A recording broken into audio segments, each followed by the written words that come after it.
खबर शामिल करते हैं गोजा से, जहां बार एसोसिएशन गोजा में ताजदार खत्म नबूवत सल्लल्लाहु तआला अलैहि वसल्लम सेमिनार का इनकाद किया गया, जिसमें सदर बार चौधरी आजाद अख्तर कोजा एडवोकेट, साबिक सदर बार तोकीर अशरफ खां एडवोकेट, मेंबर जिले अमन कमेटी पीर सैयद असरारुल बहार शाह साहब, मोहम्मद मुस्तान सदीकी, मेयर बहादुर खान ने खुसूसी शिरकत की। इत्तलात के मुताबिक गोजा में जश्न ईद मिलादुन्नबी सल्लल्लाहु तआला अलैहि वसल्लम के सिलसिला में सब डिविजनल बार एसोसिएशन गोजा के हाल में ताजदार खत्म नबूवत सल्लल्लाहु तआला अलैहि वसल्लम के सिलसिला में सेमिनार का इनकाद किया गया, जिसमें मशहूर मरूफ आलिम दीन और वकला हज़रात अंजुमन ताजदान के सदर, अंजुमन तलबा इस्लाम, तहरीक लब्बैक, पाकिस्तान सुन्नी तहरीक के अहदेदारान के साथ साथ आशिकान रसूल की कसीर तादाद ने शिरकत की। सेमिनार से खिताब करते हुए उलमा कराम का कहना था कि हमें रसूलुल्लाह सल्लल्लाहु तआला अलैहि वसल्लम के नक्शे कदम पर चलते हुए अपनी ज़िंदगी गुजारनी चाहिए। कादियानी वकला का कचहरी में दाखिला बंद किया जाना आसान इक़दाम है। खत्म नबूवत का तहफ़्फ़ुज़ हर मुसलमान का दीनी फ़र्ज़ है। खत्म नबूवत का दफ़ा सहाबा कराम रज़ी अल्लाह ताला अन्हुम की सुन्नत है। खत्म नबूवत के दफ़ा में सहाबा ने अपनी जानें तक वार दी।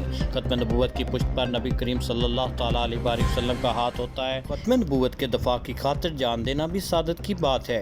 खत्म नबूवत की खातिर किसी भी कुर्बानी से दरेक नहीं किया जाएगा। कादियानियत की सरगोशी के लिए जद्दोजहद जारी रखेंगे। जबकि तकरीब से खिताब करते हुए साबिक सदर बार तोकीर अशरफ खां एडवोकेट ने ताजदार खत्म नबूवत के हवाले से की जाने वाली कोशिशों के हवाले से रोशनी डाली और मुबारकबाद पेश की।